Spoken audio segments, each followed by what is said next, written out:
no haya impedimento alguno para que la palabra de Dios llegue a sus corazones en el día de hoy. Vamos a orar. Padre nuestro, de nuevo, Señor, nosotros venimos delante de ti. Oh Padre, ciertamente nos identificamos con las palabras del salmista cuando decía que como el ciervo brama por las corrientes de las aguas, así clama por ti, oh Dios, el alma nuestra. Oh, cuánto anhelamos, Señor, volver a congregarnos como iglesia, como pueblo tuyo. Cuánto nos duele ver estos asientos vacíos, pero al mismo tiempo, Señor, cuán agradecidos estamos de ti, de que tú no nos has dejado solos, de que aunque esta pandemia nos tomó a nosotros por sorpresa, no te tomó por sorpresa a ti, Señor. Y tú le darás a tu pueblo la gracia que necesitamos para poder atravesar a través de este tiempo tan inusual, de este periodo de prueba. Oh Padre, y pronto, Señor, pronto, cuánto anhelamos que sea pronto, que podamos reunirnos como iglesia, como pueblo tuyo, para adorarte juntos a ti, elevar juntos nuestras voces. Oh bendito Rey, danos la alegría, danos el gozo, Señor, de poder congregarnos otra vez. Pero mientras tanto, Padre, usa estos medios para bendecir tu palabra, Señor. Quizás hay algunos que nos están mirando que todavía están muertos en sus delitos y pecados. Oh Dios, dale vida en esta mañana. Y al mismo tiempo, Padre, ayuda a los creyentes que están luchando, que estamos luchando con la ansiedad, con el temor, que estamos vulnerables. Ayúdanos a seguir peleando la buena batalla de la fe, con los ojos puestos en Jesús, porque te lo suplicamos en su nombre. Amén y amén. Romanos capítulo 8, versículos 12 al 13. Así que, hermanos, somos deudores, no a la carne para vivir conforme a la carne, porque si vivís conforme a la carne, habréis de morir, mas si por el Espíritu hacéis morir las obras de la carne, viviréis. Todo cristiano verdadero anhela luchar eficazmente contra el pecado que todavía mora en nosotros, como hemos visto ya en el estudio de esta carta, sobre todo al considerar los capítulos 6 y 7 y lo que va del capítulo 8, todos aquellos que han sido justificados, todos los que han sido declarados justos en el tribunal de Dios, solo por gracia, solo por Cristo y solo por medio de la fe, también han sido santificados. Todo creyente verdadero ha sido libertado del dominio del pecado y está siendo progresivamente transformado conforme a la imagen de Jesús. Pero lo cierto es que eso genera en nosotros un conflicto constante, porque quisiéramos batallar menos contra el pecado y tener más victoria. Quisiéramos batallar menos y quisiéramos tener más victoria en la lucha, sobre todo en días como estos, cuando podemos estar más vulnerables a ciertas tentaciones. Hay hermanos que han perdido sus trabajos. Tal vez están luchando con el temor, con la ansiedad, otros con el hastío de estar encerrados en casa y no tener la menor idea de cuándo terminará todo esto. Y me imagino a algunos en su casa pensando: pastor, lo que yo necesito en esta mañana es saber cómo luchar eficazmente esta guerra que se está librando en mi corazón. ¿Cómo yo puedo pelear apropiadamente, eficazmente? Mira, mi hermano, yo te entiendo porque es mi lucha también. Sin embargo, es necesario considerar el cómo, o mejor dicho, es necesario que antes de considerar el cómo podamos seguir profundizando en el qué. Y lo que quiero decir, en otras palabras, es que antes de saber cómo podemos luchar contra el pecado que todavía permanece en nosotros para seguir avanzando en santidad, es extremadamente importante que entendamos cada vez mejor nuestra nueva identidad en Cristo. Y eso es precisamente lo que hace Pablo en su carta a los romanos. Si tú lees con cuidado los primeros 11 capítulos de la carta, que por todos suman unos 315 versículos, te vas a dar cuenta que solo hay allí 6 imperativos, 6 exhortaciones en los primeros 11 capítulos de la carta. Es decir, 309 versículos dedicados a explicarnos el cómo, dedicados a explicarnos nuestra nueva identidad en Cristo. Y solo 6 versículos dándonos exhortaciones acerca de cómo debemos vivir nuestra nueva vida en Cristo. Pablo sabía que el árbol de la obediencia solo puede crecer apropiadamente en el terreno de la gracia de Dios en Cristo. Yo voy a repetir eso otra vez. El árbol de la obediencia solo puede crecer apropiadamente cuando está enraizado en el terreno de la gracia de Dios en Cristo. De lo contrario, corremos el peligro de caer en la trampa del legalismo en nuestro deseo genuino de querer crecer en santidad. Lo que Dios ha hecho por nosotros de pura gracia es lo que hace posible nuestro crecimiento en gracia.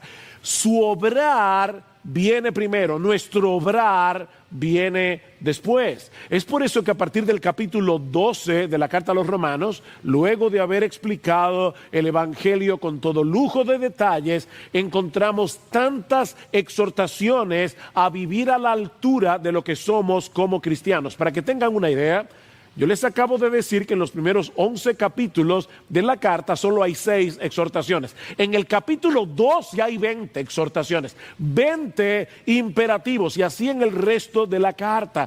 Mis hermanos, ¿qué nos está diciendo Pablo aquí?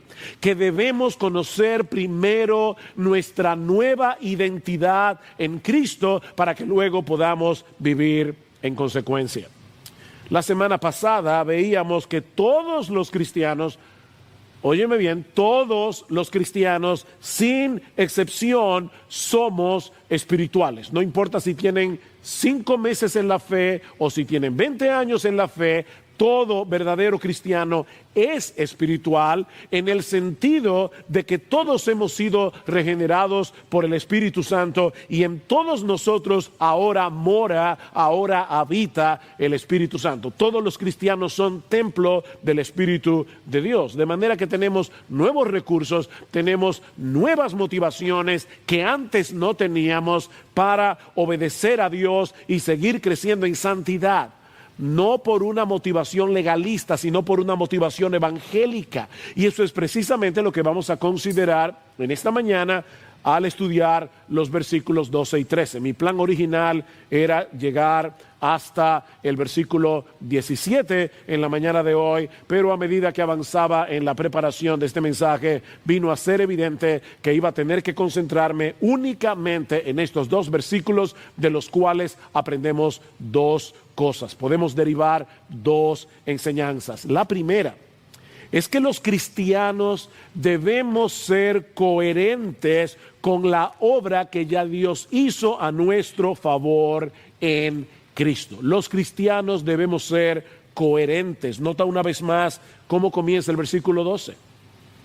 Así que, hermanos, somos deudores, no a la carne para vivir conforme a la carne, porque si vivís conforme a la carne habréis de morir. Aunque en este texto no hay una exhortación explícita, lo que Pablo nos está diciendo aquí es que debemos ser coherentes con la obra que ya Dios hizo a nuestro favor si somos cristianos, a través de la persona y la obra de Cristo. De ahí el así que con que Pablo introduce esta declaración. Y es como si Pablo nos estuviera diciendo, ya que no hay ninguna condenación para aquellos que están en Cristo Jesús, ya que el Espíritu Santo nos libertó de la esclavitud del pecado, ya que Él habita en nosotros para hacer posible nuestra obediencia a Dios, ya que ahora disfrutamos de la vida y de la paz de Dios, y ya que al final de los tiempos el Dios Trino resucitará nuestros cuerpos mortales para vivir eternamente en cuerpo y alma en la presencia de Dios.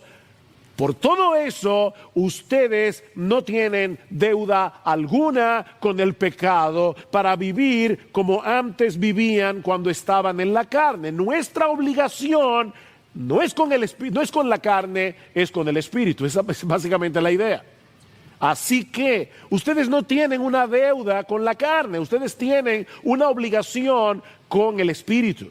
Y no olviden que Pablo se refiere a la carne aquí, no a la piel que recubre nuestros huesos y nuestros músculos. Pablo está hablando aquí de ese principio pecaminoso que domina a los incrédulos y que aún reside en el cristiano como un enemigo permanente que pone resistencia a nuestra obediencia a Dios.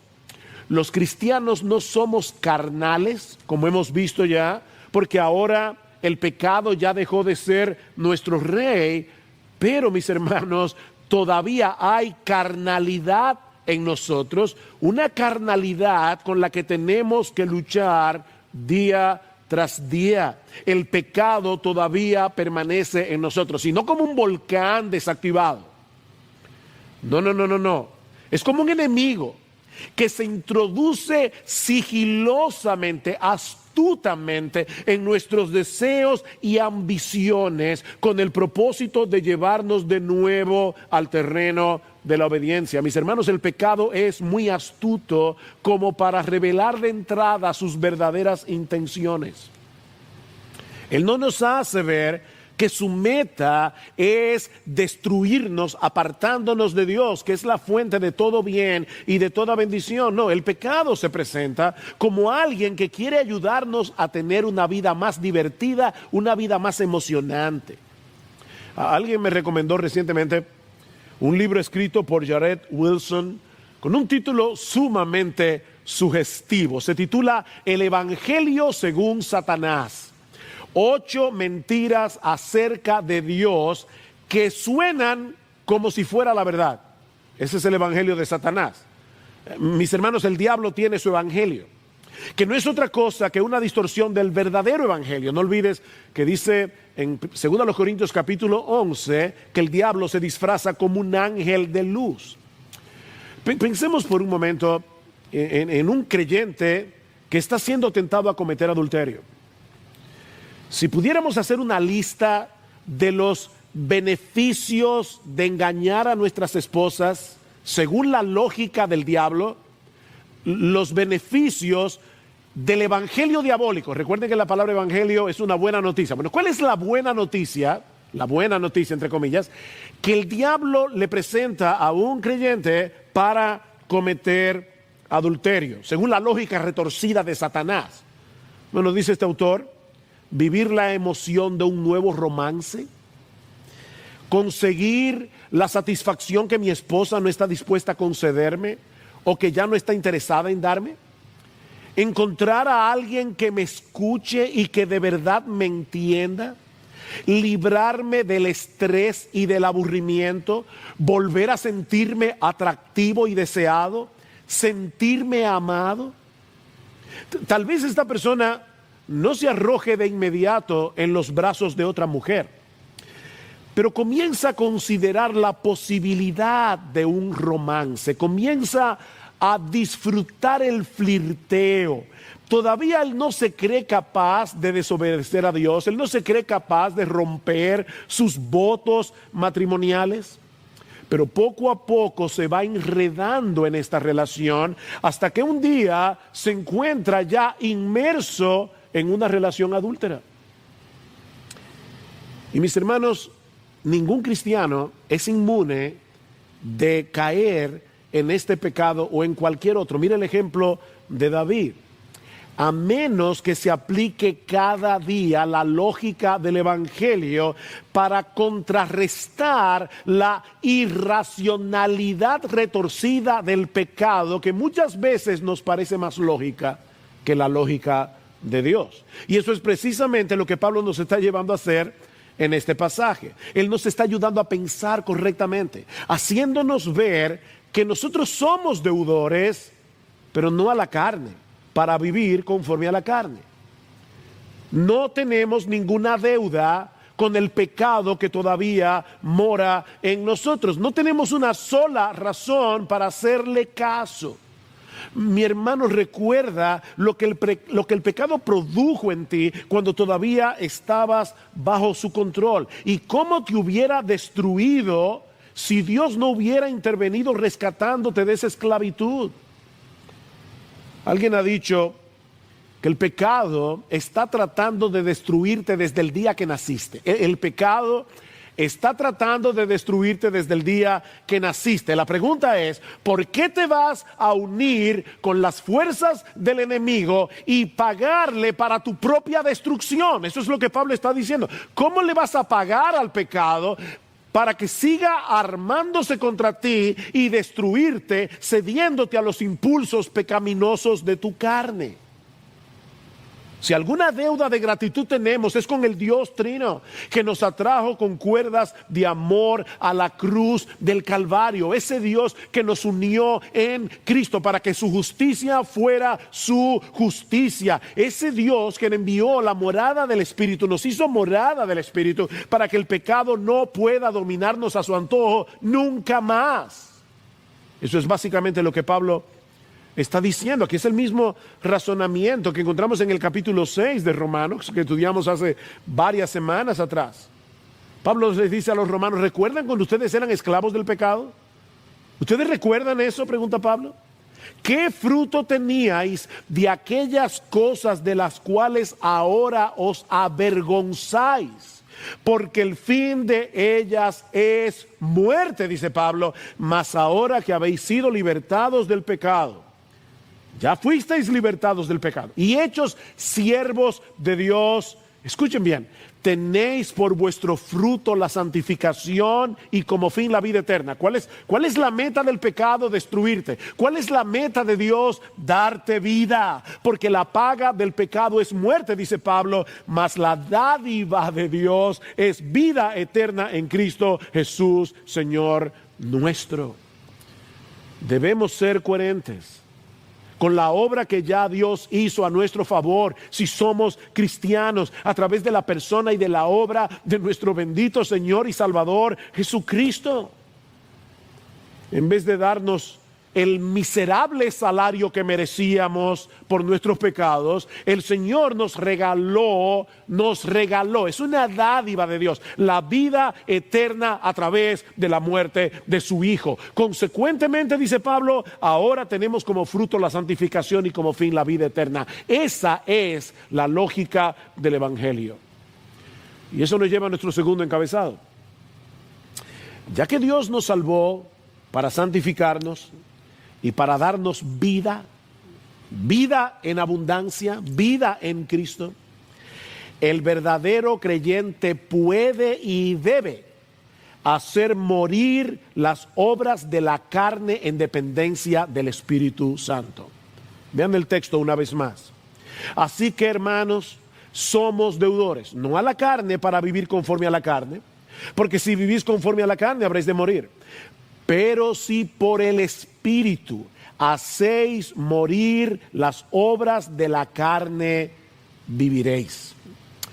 Lamentablemente, algunos leen este versículo como si Pablo estuviera diciendo que un verdadero cristiano pudiera perder su salvación si comienza a vivir conforme a la carne, porque Pablo dice: si vivís conforme a la carne habréis de morir.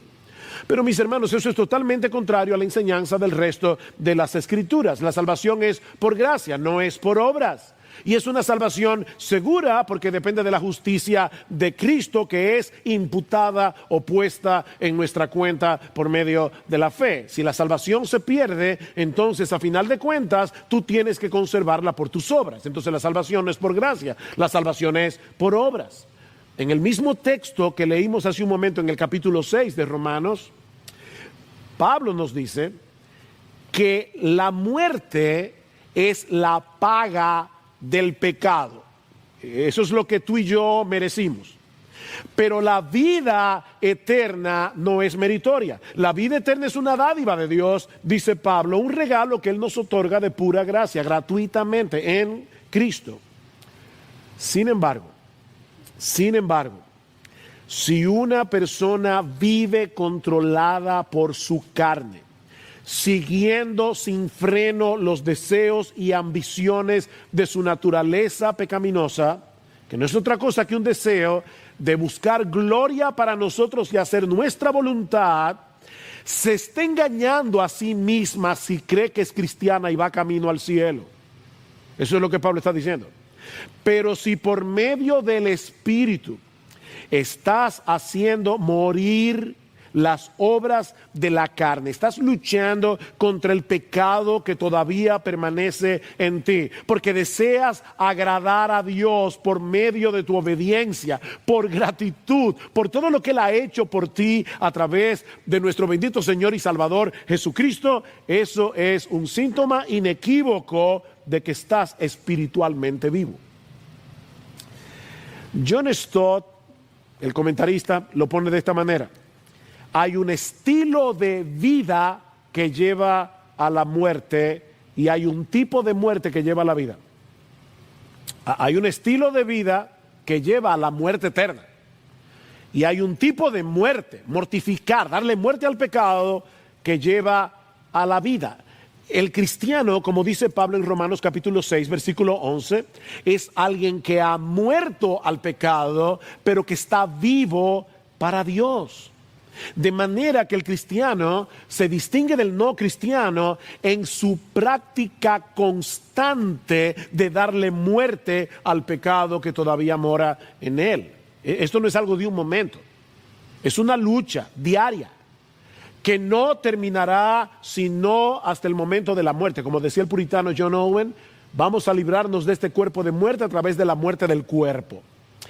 Y es interesante notar la manera como el apóstol Pablo plantea esto aquí en el versículo 13. Porque por un lado, Pablo nos dice que tú y yo somos responsables de darle muerte al pecado. Esa es nuestra responsabilidad, darle muerte al pecado. Que no es otra cosa que repudiar el pecado, resistir al pecado con todas las fuerzas de nuestro ser desde el mismo momento en que percibimos su intención de seducirnos. Eso es algo que nadie hará por nosotros. Somos tú y yo los que debemos darle muerte al pecado. Noten que Pablo no dice, deja que el Espíritu le dé muerte al pecado. No, lo que él dice es, dale muerte al pecado. Nosotros somos responsables de hacer eso. Tú y yo somos los verdugos que debemos llevar al pecado, al pabellón de fusilamiento. Eso debemos hacerlo tú y yo. Escucha la advertencia de Jesús en Mateo capítulo 5. Si tu ojo derecho te es ocasión de caer, sácatelo. No espera que te lo saquen. Sácatelo y échalo de ti. Pues mejor te es que se pierda uno de tus miembros y no que todo tu cuerpo sea echado en el infierno. ¿Ven la conexión? Si vivís conforme al pecado, moriréis. Esto es exactamente lo que Jesús está diciendo aquí. Si tu mano derecha te es ocasión de caer, córtala y échala de ti. Y no es algo físico. Él está hablando de la resistencia al pecado. Pues mejor es que se pierda uno de tus miembros y no que todo tu cuerpo sea echado en el infierno. Pablo dice en Colosenses capítulo 3, versículo 5, después de haber dicho que nosotros hemos muerto y que nuestra vida está escondida con Cristo en Dios, dice, haced pues morir. ¿Quién? Tú y yo. Haced morir lo terrenal en vosotros, fornicación, impureza, pasiones desordenadas, malos deseos y avaricia, que es idolatría. Pablo va a decir más adelante en el capítulo 13 de Romanos, el texto que llevó a Agustín de Hipona a la conversión, que debemos vestirnos del Señor Jesucristo y no satisfacer los deseos de la carne. Mi hermano, mi hermana, todo lo que se opone a buscar la gloria de Dios, todo lo que se opone a obedecer los mandamientos de Dios son deseos de la carne y por lo tanto no deben ser satisfechos. Es exactamente lo mismo que dice el apóstol Pedro en su primera carta, primera de Pedro capítulo 2, versículo 11. Amados, yo os ruego como extranjeros y peregrinos que os abstengáis de los deseos carnales que batallan contra el alma. Eso es algo que debemos hacer tú y yo. Sin embargo, Pablo reconoce al mismo tiempo que eso es imposible de hacer para nosotros si no es en dependencia del Espíritu Santo. Tú y yo tenemos una responsabilidad que de antemano sabemos que no vamos a poder cumplir si no es en dependencia del Espíritu de Dios, porque si vivís conforme a la carne, moriréis, o habréis de morir. Pero si por el Espíritu hacéis morir las obras de la carne, viviréis. Es por la obra regeneradora y santificadora del Espíritu que fuimos libertados del poder del pecado. Y es por la obra del Espíritu en nosotros que podemos darle muerte. Otra vez cito aquí John Stott. Solo el Espíritu Santo puede proporcionar el deseo, la determinación y la disciplina necesaria para rechazar el pecado. Solo el Espíritu Santo puede darnos el deseo, la determinación y la disciplina para rechazar el pecado. Ahora bien, ¿cómo funciona esto en la práctica? En otras palabras, ¿cómo puede el creyente ser responsable en darle muerte al pecado, pero en el poder del Espíritu Santo? ¿Cómo funciona eso? Esa sinergia entre mi responsabilidad y el Espíritu, que aparece en casi toda la Biblia. Ocupaos en vuestra salvación con temor y temblor, porque Dios es el que en vosotros produce así el querer como el hacer por su buena voluntad. ¿Quién es el que se ocupa en su salvación? Tú y yo. ¿Por qué podemos hacerlo? Porque Dios produce el querer como el hacer por su buena voluntad. Bueno, ¿cómo funciona esto? Bueno, en primer lugar, reconociendo ambas realidades en nuestras vidas si somos cristianos, la presencia del pecado y la presencia del Espíritu. Reconoce eso, ambas realidades. La razón por la que Pablo nos exhorta a hacer morir las obras de la carne es porque él reconoce la realidad de la presencia del pecado en nuestra vida. Mi hermano, nunca, y perdona que lo repito otra vez, nunca llegará el momento en tu vida cristiana en que puedas bajar la guardia en esta guerra. Nunca vas a llegar a tal grado de madurez en tu vida cristiana que el pecado ya no va a ser un problema para ti. Otra vez cito aquí a John Owen, que habló de este tema tan ampliamente y tan sabiamente, un ministro puritano del siglo XVII. John Owen decía, escuchen esto con cuidado, el pecado nunca está menos quieto que cuando parece estar más quieto. Voy a repetir eso. El pecado nunca está menos quieto que cuando parece estar más quieto. Y sus aguas son más profundas cuando parecen más mansas. Lo que él está tratando de advertir es que el creyente que se siente satisfecho con su vida espiritual, que no está percibiendo la guerra del pecado contra él, está en peligro. Está en peligro. No está consciente de la maldad que hay en su propio corazón. Y va a terminar bajando la guardia tarde o temprano en su lucha contra el pecado. Así que, mi hermano, nunca olvides que el pecado continúa residiendo en ti. Pero tampoco olvides que el Espíritu Santo ha venido a ser morada en ti si eres cristiano. En el versículo 9 que estudiamos la semana pasada, Pablo dice claramente, si alguno no tiene el Espíritu de Cristo, el tal no es de él. Y en ese sentido estaba pensando que nosotros debemos darle gracias al Señor. Esto que voy a decir es muy profundo, yo espero que estén despiertos, pero debemos darle gracias al Señor de que los versículos 12 y 13 de Romanos 8 están después de los versículos 1 al 11. Es profundo, ¿verdad? Lo que quiero decir, mis hermanos, es que necesitamos ampararnos en las grandes verdades de los primeros 11 versículos de Romanos 8 antes de llegar a Romanos 12 y 13. De lo contrario, vamos a ser vencidos ante el Espíritu Santo. Significa llevarnos o llenarnos de la palabra que el Espíritu inspiró. Darle muerte al pecado por el Espíritu es llenarnos y ser guiados por la palabra que el Espíritu inspiró. Nota una vez más el versículo 5 que estudiamos la semana pasada. Pablo dice, porque los que viven conforme a la carne ponen la mente en las cosas de la carne, pero los que viven conforme al Espíritu, debemos suplir ahí, ponen la mente, fijan su mente en las cosas del Espíritu. La pregunta es, ¿y qué son esas cosas del Espíritu a las que Pablo se refiere aquí?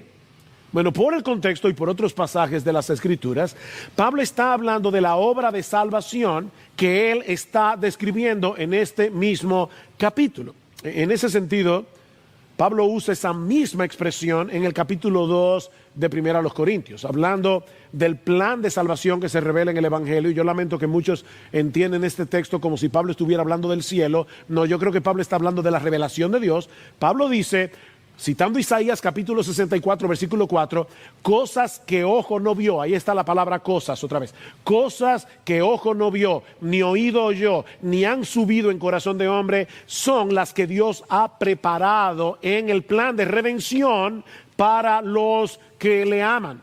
Pero Dios nos las reveló a nosotros por su Espíritu. Aquí está la revelación. Porque el Espíritu todo lo escudriña aún lo profundo de Dios. Y más adelante, en el versículo 14, y aquí sí claramente hablando de la revelación de Dios, Pablo dice que el hombre natural, escuchen esta frase, no percibe las cosas que son del Espíritu. ¿Ven ahí la frase? Ponen la mente en las cosas del Espíritu. Bueno, Pablo dice, el hombre natural no percibe las cosas que son del Espíritu, porque para él son locura y no las puede entender porque se han de discernir espiritualmente.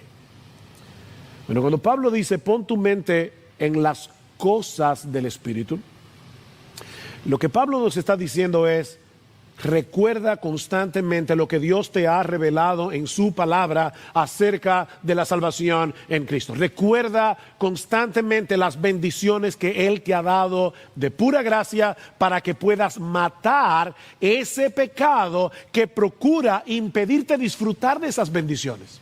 ¿Ves el punto? Perdón. ¿Tú recuerdas la armadura del creyente que Pablo describe en Efesios capítulo 6? Hay una sola pieza en toda esa armadura que es ofensiva. ¿Cuál es? La espada. Dice Pablo, sobre todas las cosas tomad el yelmo de la salvación, protégete la cabeza con el yelmo de la salvación y toma la espada del Espíritu que es la palabra de Dios. Esa es la única parte ofensiva de la armadura que precisamente se usa para matar. ¿Para matar el qué? Tu pecado. Para matar tu pecado.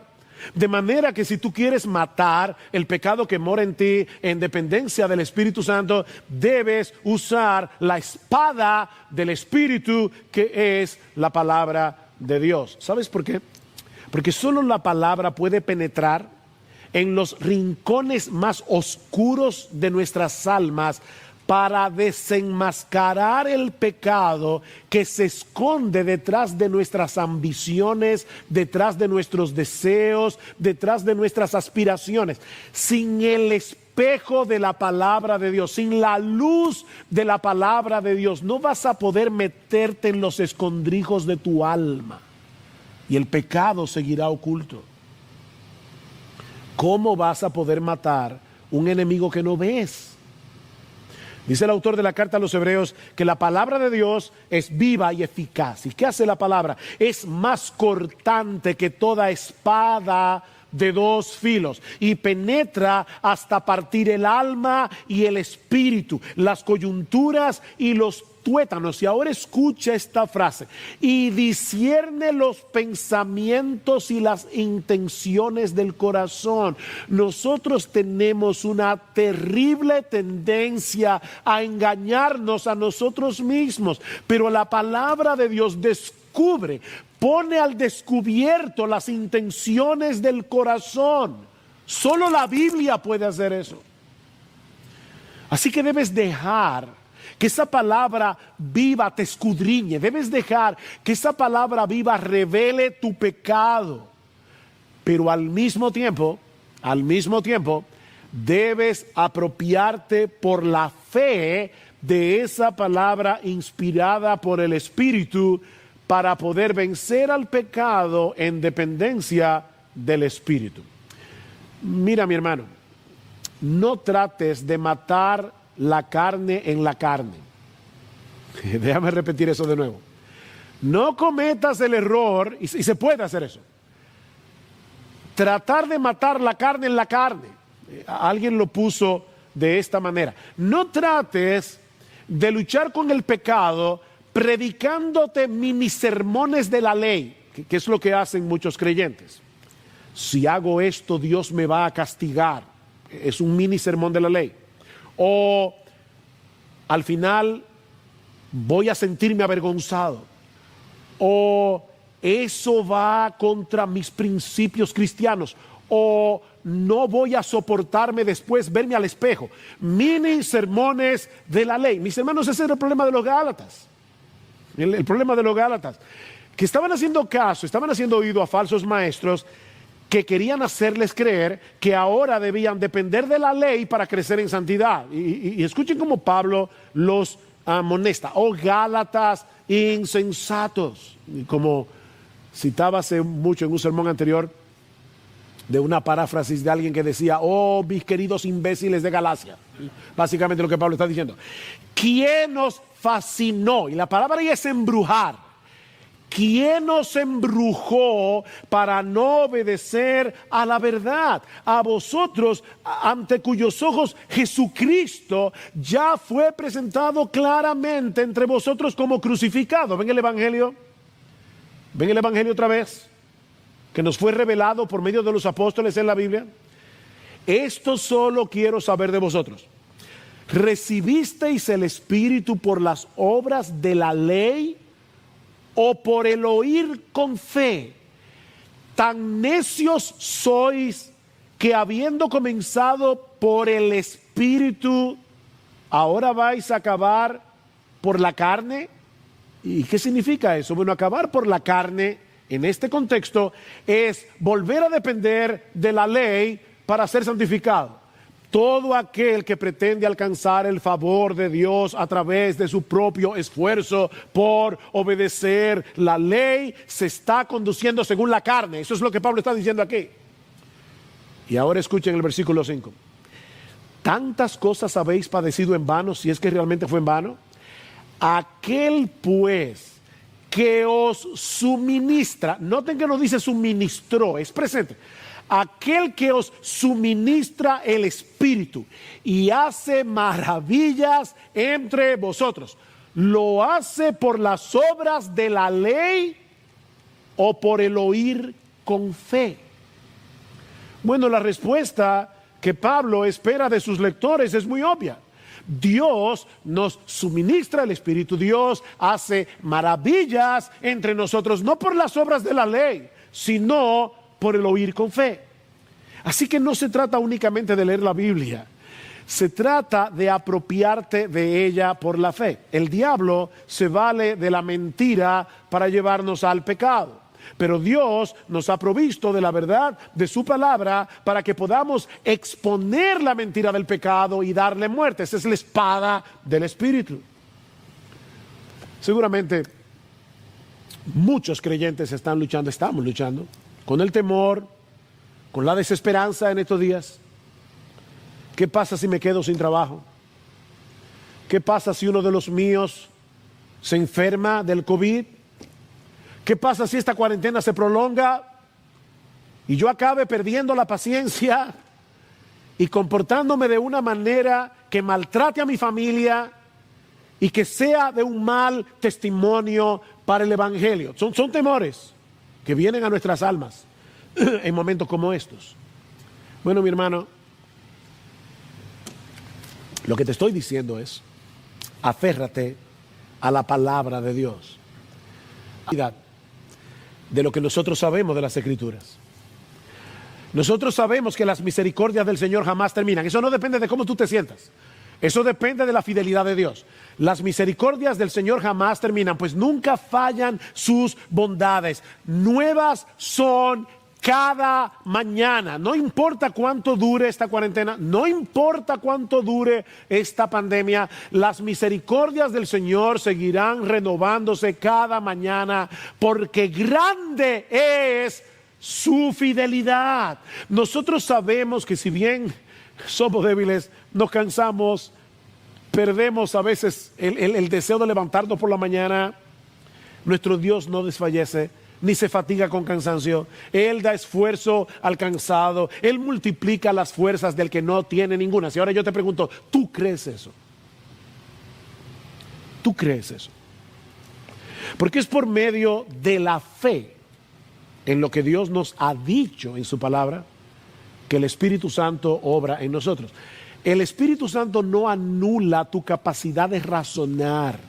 ¿Ves? Él no te santifica sin tomarte a ti en cuenta. Él lo hace a través de ti. Y lo que Pablo está diciendo es, deja que el Espíritu de Dios obre en tu vida, confiando tú, no en tus sentimientos, no en las circunstancias, sino confiando en su palabra. Es como un bote. La labor tuya y mía es, por la fe, levanta las velas y deja que el viento sople. Pero eres tú que tienes que levantar la vela confiando en el Señor. Eres tú que tienes que traer a tu mente las promesas de Dios. Eres tú quien tienes que predicarte mini sermones, pero no de la ley, sino del Evangelio. Predícate mini sermones de la palabra de Dios. Tal vez estás luchando contra un pecado que te parece tan atractivo que tu lucha se ha vuelto agónica y has perdido toda esperanza de tener victoria. Yo sé que yo me entregué, yo no puedo con ese pecado. Óyeme, yo no estoy hablando aquí de ser tentado, yo estoy hablando de caer, porque tentados vamos a ser hasta que nos muramos. Hay pecados que desaparecen de nuestras vidas en el momento de la conversión, hay pecados con los que vamos a luchar hasta el día que cerremos nuestros ojos en esta tierra. Bueno, ¿tú has perdido toda esperanza en vencer ese pecado? Bueno, mira una vez más lo que Dios te ha concedido en Cristo. Alimenta tu corazón de gratitud al ver en su palabra lo que Él ha hecho, hace y hará a favor de su pueblo gratuitamente por gracia. Y sobre todas las cosas vuelve a mirar en su palabra la gloria y hermosura, el valor supremo de nuestro gran Dios y Salvador Jesucristo, porque es contemplando el brillo de su gloria que somos transformados de gloria en gloria en la misma imagen como por el Espíritu del Señor. El Espíritu nos transforma, nos ayuda a lidiar con el pecado que nos hace muy diferentes a Jesús a través de su palabra. ¿Qué dice Cristo en Juan capítulo 14? Él me glorificará. Yo voy a enviar al Espíritu, Él me glorificará. La labor del Espíritu al inspirar este libro es glorificar a Jesús, de principio a fin, desde Génesis hasta Apocalipsis. ¿Para qué? Para que contemplando el brillo de su gloria en este libro inspirado por el Espíritu, nosotros seamos transformados de gloria en gloria en la misma imagen como por el Espíritu del Señor. Solo podemos pelear esta batalla en el poder del Espíritu Santo. Y eso no es otra cosa que descansar por fe en lo que Él nos ha revelado en su palabra. ¿Te sientes agotado? exhausto, ya no puedes más. Pero déjame contarte una historia, y con esta historia concluyo. Es la historia del paralítico en el estanque de Betesda. Juan capítulo 5. Llevaba 38 años en esa condición. Y Cristo viene y le pregunta, ¿tú quieres ser sano? Esa es una pregunta extraña. Si alguien hubiera estado ahí diría, pero claro que quiere ser sano. Pero Cristo sabía, y esto es una especulación mía, lo admito, pero creo que es una especulación que tiene cierta base por el texto, que este hombre no solo sufría parálisis en sus pies, sino también en su voluntad. Él no solo estaba paralizado de sus pies, estaba paralizado en su voluntad. ¿Tú quieres ser sano? Después de 38 años en esa condición, probablemente este hombre habría perdido toda esperanza. Pero entonces Cristo le dice, y aquí viene la parte fantástica de esta historia, levántate, toma tu camilla y anda. Por supuesto, lo que Jesús le está pidiendo era imposible. Él no podía hacer eso, él no tenía la capacidad de hacer lo que Jesús le está mandando a hacer, como tú y yo no tenemos capacidad en nuestras propias fuerzas de luchar contra el pecado. Pero aún así, él decidió levantarse confiando en las palabras de Jesús. ¿Y sabes qué pasó? Quedó completamente sano de su parálisis. Mi hermano, ¿tú quieres matar el pecado que mora en ti? ¿Tú quieres matar el pecado? Porque de no ser así, tú no eres cristiano y vas camino al infierno. Eso es lo que Pablo dice aquí. Si vivís conforme a la carne, habréis de morir. Y está hablando de la muerte eterna en el infierno. Si tú no quieres matar el pecado, si tú quieres seguir regodeándote en tu pecado, si tú amas tu pecado más de lo que amas a Dios, no te engañes a ti mismo, tú no eres cristiano. Tú no eres cristiano. Tú necesitas venir a Cristo en arrepentimiento y fe, confiando únicamente en Él, confiando únicamente en su obra de redención para el perdón de sus pecados y para obtener de pura gracia el don de la vida eterna en Cristo. Pero si tú eres cristiano, si en el fondo de tu corazón tú anhelas agradar a Dios, es una guerra, es una lucha, tú anhelas agradar a Dios por medio de tu obediencia, movido por la gratitud de su obra en Cristo, mi hermano, levántate en el poder del Espíritu Santo, confiando en su palabra, y dale muerte al pecado que mora en ti. Resista al pecado que mora en ti.